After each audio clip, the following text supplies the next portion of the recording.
one probably still stings for Pittsburgh fans. Stop me if you've heard this before. The Steelers have to make decisions at quarterback.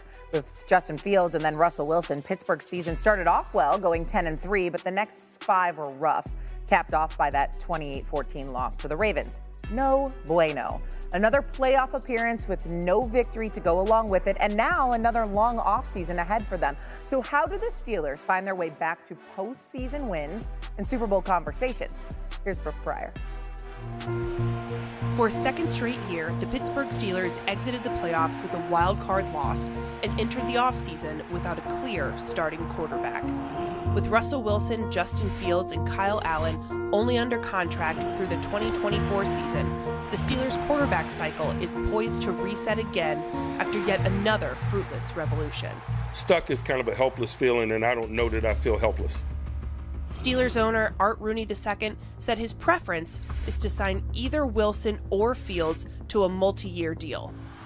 Both quarterbacks have expressed a desire to return to Pittsburgh, but only one is likely to be in black and gold in 2025. I think both of them see themselves as starters, and I don't know if they want to share the same job again next year. But quarterback isn't the only position that faces uncertainty. Running back Najee Harris is set to be a free agent after the team declined his fifth-year option a year ago, and the wide receiver room continues to lack depth behind the talented yet volatile George Pickens. Once seemingly on the cusp of breaking a cycle of mediocrity, the Steelers now appear stuck in neutral and no closer to ending a nearly decade-long playoff win drought. That noise means it is time for some answers with the Fowler Files, as Jeremy Fowler is here. Plus, it seems this morning we have a Mike Tannenbaum folder to go along with these Fowler Files. All right, guys, let's talk about these Steelers, because as Brooke just said, there are some answers to be had, and specifically at the quarterback position. She said that they would like to sign one of these quarterbacks, Russell Wilson, or perhaps Justin Fields, to a long-term contract. What about Russell Wilson? What do you think is going to happen? Okay, so Russell Wilson is still starting with Pittsburgh. He begins a conversation with loving the Steelers, wanting to go back there. So that is the priority, but he is going to have some options potentially, depending on how the dominoes fall around the league. I'm told he considers the New York Giants a sleeper in all this. They're going to look for a veteran quarterback to potentially pair with the draft pick. And then you got the Las Vegas Raiders. I've talked to some ex-Pete Carroll aides who say that Wilson and Pete Carroll have made amends in recent years. That could be an option as well. Now, Justin Fields, there's definitely a sentiment inside the Steelers building, in some factions of the building, that they'd like to see a reunion here, and that Fields is certainly open to that. But I'm told he does want a real chance to start. He knew when he got traded there before that Russell Wilson was probably the guy. Yeah. He would like a longer runway to be the Steelers quarterback for 17 games, but he'll probably have some options as well. Okay, and that makes sense, right? He had 5 rushing TDs last year with the Steelers, but wanting a little bit more longevity as a starter makes perfect sense. So let's enter Mike T now into the conversation. You know who's kind of out there, and we've been putting on the Steelers, is Aaron Rodgers. What do you think of that, Mike T? Yeah, Shay, I think if I'm the Steelers, I don't sign Aaron Rodgers, and I go with Justin Fields, and here's why. He's going to be 26 next month. He has 45 career touchdown passes, 19 rushing touchdowns, so we have seen some production. And if I was Mike Tomlin and the Steelers, I would take a young Justin Fields. I would draft another quarterback, maybe in the 2nd or 3rd round. Jackson Dart's one name maybe out there. And I think Aaron Rodgers has a year or 2 left, but instead of trying to put a Band-Aid on it, why not invest in Justin Fields, see where his upside is, and then bring in, like I said, another draft choice. They missed on Kenny Pickett. That happens. But I just don't see Aaron Rodgers being there more than a year or 2. If I'm Mike Tomlin, I want to try to solidify this position for years to come. Okay, and that makes sense. So Mike T doesn't necessarily love the Rodgers to Pittsburgh fit, but are there other places that you think Rodgers would fit? He should have some options. The supply and demand is out there where Rodgers can probably get a job. It's more of a 1 to 2 year Band-Aid bridge situation as opposed to a savior like he was supposed to be with the Jets. I'll start with the Cleveland Browns because I go back to what sources have told me in the building, that any veteran quarterback with starters experience the team is going to look at. So whether it's Daniel Jones, Kirk Cousins, Aaron Rodgers, they will all at least get an evaluation. And talking to scouts, they do believe Rodgers could be a good fit in that play-action game. He can still rip the ball over the middle. Las Vegas Raiders, they want to get it going now under Pete Carroll, so they could get a veteran and a draft pick. And then the New York Giants, the feeling is the same way. They're under a lot of pressure. So even if the Giants draft a quarterback high in the 1st round, they're still going to need something, whether they can go get a big fish like a Matthew Stafford or a Russell Wilson. And then you have Rodgers. I think all those names will be kicked around in New Jersey. The Browns, though, like, how do you make room for that with the money you owe Deshaun Watson? Yeah, they need somebody on the cheap. I mean, that's a factor. But, Rodgers at this stage is probably not commanding top dollar. Okay, fair enough. Let's stay with the Browns here. Myles Garrett wants out, Mike T. So how do you handle that situation with one of your top pass rushers? Well, you try to do everything within reason, Shay, to keep him, and I would go see him and just be a great listener. Really try to delve into what's wrong, how can we fix it. Sometimes it's economic, Shay. Sometimes it's non-economic. If I'm Andrew Berry, the GM of the Browns, I don't think about trading him until August, where I absolutely have to be convinced that he's not going to show up. And if that's going to be the case, then you're going to need multiple first-round picks and hopefully a young point scorer as well, because it's rare to see a Hall of Fame player in his prime available. Yeah, no one has more sacks than Myles Garrett besides TJ Watt since 2018. I don't know. Free Myles Garrett is kind of... Mike Tannenbaum also here with the Tannenbaum folder, I like to call it. Let's stay with the Cowboys, though, Jeremy. Last year, the offseason was very quiet for the Cowboys, basically crickets. How aggressive do you anticipate them being this time around? I expect slightly more aggressiveness from the Cowboys. They're not going to go crazy. They're still tight against the salary cap, and the cash is a little low because they've paid Dak Prescott, they've paid CeeDee Lamb. But look, you have a new head coach and Brian Schottenheimer, new defensive coordinator Matt Eberflus. They need some of their own personnel, so they could use another cornerback. They want to run the ball more. They need another running back, and they've lost Zach Martin and Tyron Smith along that offensive line. They need replenishments up front. But the big issue looming large here is Micah Parsons, whether the Cowboys are going to pay him, because there's a pass rush explosion with the market going on around the league. Teams are bracing for it. You have several players that are going to need new deals for well above $30 million per year. Parsons is one. So the Cowboys have to figure out, are we willing to do that, or do we need to entertain a trade? Dallas has a penchant for paying their star players. Dak Prescott, CeeDee Lamb last year. So Parsons, they could come around to that. They typically wait a while in the offseason, wait more till July or August to get that kind of thing done. They have a penchant for playing their players, but paying them like in September. So that's the problem here, Mike T. And so I ask you, as someone who does this for a living, all of the above, what would you do with the Micah Parsons situation? Shay, you nailed it. I would do the deal right now, not in a week, in the next 10 minutes, because as Jeremy alluded to, I mean, there's countless examples, but as Myles Garrett does get traded, he'll get a new deal. Trey Hendrickson is going to get a new deal. There's a lot of pass rushers around the NFL that are going to get new deals. And if I'm the Jones family, I want to learn from Zeke Elliott, Dak Prescott, CeeDee Lamb, these young stars that when they got their deals, they waited and paid massive premiums. So Micah Parsons isn't going anywhere. When you hit on a guy like that, that's exactly what you want. A young, productive superstar. Pay him immediately before these other pass rushers. Okay, speaking of other pass rushers, one of them's name is Myles Garrett. I am sure the Cowboys would love to have him along with the likes of, let's say, T. Higgins. And so what are you hearing with those two players? Yeah, so let's start with Myles Garrett. So, no, we're starting with T. Higgins. I'm sorry. So T. Higgins is the top wide receiver on the market. You know, the Cowboys need a number 2 receiver. I doubt they're going to be able to pay a guy like Higgins, which a market is looking close to $30 million per year based on the executives I talked to around the league, might even surpass that. But the Bengals want to keep their core together. I talked to people over there with the building. They want to sign Jamar Chase. They want to sign T. Higgins. They want to re-sign Trey Hendrickson. Those 3 key guys are going to cost them a fortune if they can pull it off. So the franchise tag for Higgins could be on the table there. It'd be around $26 million. And then you got Myles Garrett. Of course, the Cowboys, a lot of other teams would love to have him. Teams are going to be calling the Browns. The Browns are still giving teams a firm no right now. They're sending the message that we have no plans to trade Garrett. But look, any contender is probably going to be involved here at some extent. He would need a new deal. This is not a money issue. The Browns are willing to pay Myles Garrett. Garrett wants to go to a team that he believes he can win a Super Bowl with the fastest. Yeah, that's an obvious answer, right? He's suffered long enough now in Cleveland. Mike, let's go back to the T. Higgins situation. If T. Higgins were to go to Dallas, that would mean what? An outstanding year for Dak Prescott. You go back to 2021, Shay. Dak Prescott had a career-high 37 touchdown passes. What did he have? He had 2 great receivers. He had CeeDee Lamb and he had Amari Cooper.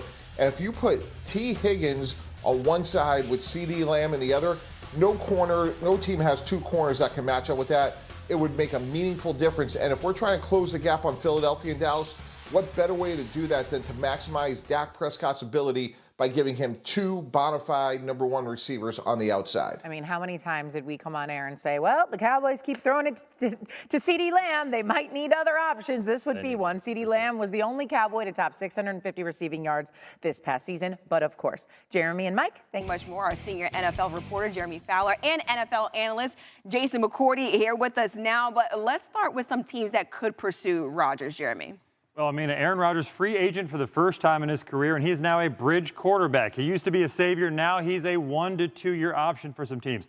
I'm going to kick around the Cleveland Browns to start because I go back to what sources have told me that any quarterback veteran with starters experience, they are going to evaluate. So that goes for Kirk Cousins, Rodgers, Daniel Jones, and the like. They are in prime position to draft a quarterback, certainly very high, but they're going to look at options, and they need somebody who's fiscally cheap right now, and Rodgers would be that really for the first time in his career because of his age. Mobility is a factor in that offense. We'll see what they could do. You know, Pittsburgh, he's sort of a betting favorite to go there, but I don't know if I buy that just yet. But the Steelers don't have a quarterback on their roster right now. They're not in a position to shut anybody out. Las Vegas Raiders, too. The expectation is they'll look at the free agency market and a potential draft quarterback. Yeah, Aaron Rodgers and bridge quarterback was not something I thought I would be hearing in the same sentence. But, Jason, where's the most intriguing landing spot for Aaron Rodgers right now? Well, I'm going to give you guys a little bit of barbershop talk. You know, the best sports debate happened right there. Everybody just bringing up outlandish scenarios. I'm going to look at Aaron Rodgers and say, hey, what if the San Francisco 49ers decide that they can't come to an agreement with Brock Purdy? What if Sean McVay and Matthew Stafford with the LA Rams decide that, you know what, it's best that we part and go different ways? Those are 2 destinations that I would say are intriguing for a guy like Aaron Rodgers. He'd be paired with offensive coordinators and offensive minds that could possibly get the most out of him. He'd also be going to football teams that have an opportunity to still go out there and compete. To Jeremy's point, you look around the league and you're trying to find the perfect scenario, and when you're saying the word bridge quarterback for a guy like Aaron Rodgers, does he have enough left to play for to be in those type of scenarios? I'm not sure about that. Yeah, definitely interesting to see what will happen with Aaron Rodgers. Let's stay in the AFC, though. The Steelers have 2 free agent quarterbacks in Russell Wilson and Justin Fields. So, Jeremy, what are you hearing about Pittsburgh's plans for those quarterbacks? Yeah, well, this one's complicated because I do know that there's some sentiment in the building for bringing back Justin Fields, and that both sides, Fields and the Steelers, are certainly open to a potential reunion. Fields wants a realistic shot to start. He wants a clear path to be the guy for the full season, which he was not last year. But this is a supply and demand issue because you got 5 teams picking in the top 10 of the draft. They all can't get one. There are only so many free agent quarterbacks. So Fields will have some options elsewhere, and so will Russell Wilson. I know Wilson wants to come back to Pittsburgh. That's probably his first priority at this point, but you look at the Las Vegas Raiders, maybe he could reunite with Pete Carroll. The New York Giants, I'm hearing, are a potential sneaky team for Russell Wilson. So both quarterbacks are going to have options, but their first choice is probably the Steelers. Yeah. The Steelers are going to have to make that call over the next month. And, Jason, if the Pittsburgh Steelers end up going with either Justin Fields or a Russell Wilson, who should they take in 2025 and why? I'm going to say Justin Fields. He's the younger of the 2, and I think he's the guy that we didn't get to see maybe enough of. And some of it speaks to the fact that Mike Tomlin felt like after watching Justin Fields go out and start 4-2, that they still wanted to see what Russell Wilson could bring. Well, they saw how the season finished, and I got to believe the locker room is probably looking to see more of Justin Fields. Just listening to Arthur Smith, the offensive coordinator, towards the end of that season, going into the playoffs, and him continually talking about the possibility of having more plays and packages for Justin Fields, to me tells me that Arthur Smith would like to see more of Fields and see how much they could develop him in his second year in that offense and how much he could grow. Yeah, especially with how young Justin Fields is as well. You feel like he hasn't got really like a clean chance or opportunity to show what he could do out there on the field. Jeremy and Jason with some insight. Thanks so much, guys. It is a championship celebration in the city of brotherly love. Look, Philadelphia fans were ready this morning for this. Our Eagles reporter Tim McManus joins us now live from Philadelphia. And Tim, the parade is underway. What is the vibe as the Eagles celebrate their 2nd Super Bowl in franchise history? Shay, it's a party, and one of the biggest parties the city's ever seen. Over 1 million people expected to be here today. Believe it or not, the first people started showing up here at 3 p.m. yesterday. And check out this footage as our crew rolled in at around 3 a.m. this morning.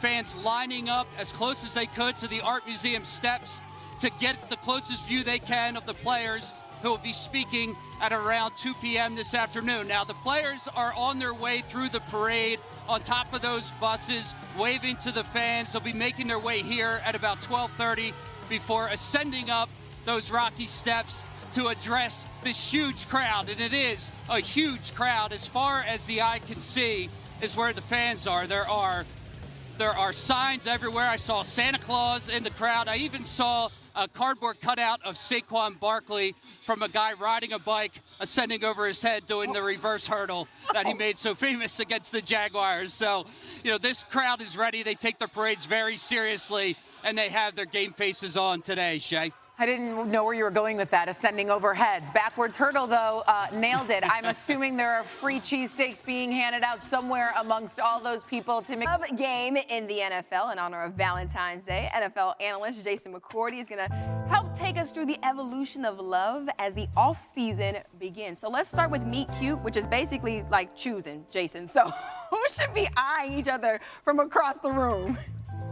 I like the way you're thinking. You got to make it a little bit more modern. Choosing. I'm going with Cooper Kupp and the Houston Texans. This just seems like a match made in heaven. Cooper Kupp and the offensive coordinator, Nick Caley, that is now with the Houston Texans, were in L.A. with the Rams together. This gives them another option opposite of Nico Collins, not knowing how long Tank Dell's going to take to be back. Stephon Diggs is now a free agent. With the music playing and Kupp scoring touchdowns, it just seems like the perfect fit. Kupp in Houston, I love it. The music is definitely on point. All right, who should be courting, starting to take things a little bit more seriously? That's Micah Parsons and the Dallas Cowboys. Jerry Jones, don't wait to the last minute. You found the person that is your person. Go ahead and make that commitment and get it done now. You're in that courting phase. You've been figuring out. You're seeing all of the flaws. You're seeing the things you like, you don't like. You found that person. Go ahead and make it official. Officially official. Micah Parsons and the Dallas Cowboys. And let's get down on one knee. Who should be making a proposal to one of their best free agents? That is Zach Bond and the Philadelphia Eagles. You know what? Sometimes you find love in mysterious places. They signed Zach Bond from the Saints, and they're thinking, all right, this guy, we think we can make him into a linebacker, and all he does is go out there and be an all-pro or Pro Bowler and help bring the Lombardi Trophy home. He is out celebrating and enjoying the parade right now. As soon as he's done, get down on one knee and make that proposal. All right, let's talk long-term. Who should be thinking about marriage?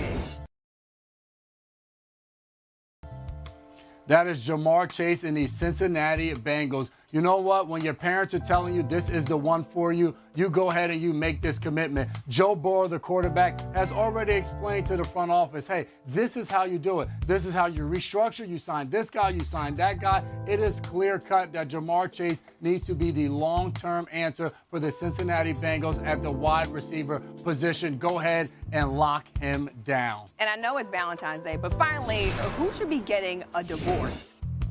That's MYLES GARRETT and the Cleveland Browns. I mean, love doesn't always work. Sometimes you go into things with the best intentions and you just believe it's going to work. And you try, and both sides just come to the determination that we're just not meant to be. But that doesn't mean you can't go and thrive somewhere else. And for the Cleveland Browns, go ahead and get a haul for MYLES GARRETT. Send him on his way to a contender, somewhere where he can compete for a championship with the high level that he plays at. Jason, that was a great breakdown, but I can't help but to just two-step to the music. I mean, it's giving Barry White, it's giving Nice and Smooth, it's giving Valentine's Day. Jason McCourty, we appreciate you so much. Thanks so much, guys. Howdy, y'all. Let's chew the fat about them Dallas Cowboys. Now, I ain't going to sugarcoat it. Last season hit harder'n a July hailstorm in Lubbock. A 7-10 record? Missing the playoffs for the first time since 2020? That stings like a hornet at a church picnic. But hold your horses, 'cause we're fixin' to talk redemption. Dak Prescott's hamstring went kaput in Week 9, leaving the team scrambling like a rooster in a tractor beam. But here's the kicker. He's back in 2025, strapped with a $240 million extension. And let me tell you, folks, Ian Valentino's got a wild hunch the Cowboys might wrangle Amari Cooper back into the fold. Yep, that Cooper. Now, I know what y'all are thinking. Cooper had himself a rougher year than an armadillo on I-35. 8 games with Buffalo, 6 with Cleveland, 44 catches, 547 yards. Not exactly fireworks, but hold up, this ain't his first rodeo. Since 2015, the man's been strutting to 5 Pro Bowls and cracking 1,000 yards like it's a piñata at a quinceañera, 7 times in 10 seasons, folks. And here's the beauty. He wouldn't even need to hog the spotlight.